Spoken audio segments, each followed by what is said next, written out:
आखिर हमारे देश की राजमाता यानी कि राष्ट्रपति अचानक से रोने क्यों लगी, वो भी इतने लोगों के सामने। दरअसल 2 दिन पहले यानी कि 22 जून को हमारे देश की राजमाता का बर्थडे था और उसी मौके पर वो उत्तराखंड गई हुई थी दिव्यांग बच्चों से मिलने के लिए। और वहीं पर 2 बच्चों ने एक ऐसा गीत गा दिया कि उनकी आंखों से आंसू बह निकली।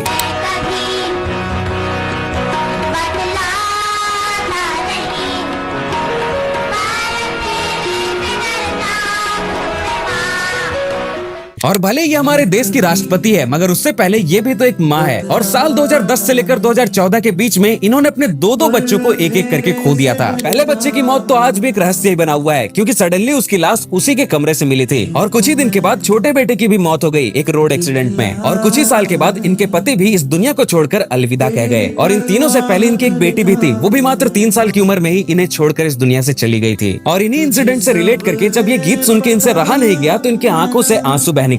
लेकिन इतना सब कुछ होने के बाद भी ये कभी हार नहीं मानी और एक समय में तो ये हमारे झारखंड की गवर्नर तक भी रह चुकी है। इसलिए ये हमारे लिए और हमारे देश के लिए एक शान की बात है। तो एक बार कमेंट्स में हमारी राजमाता के लिए जरूर कुछ ना कुछ कहें। जय हिंद।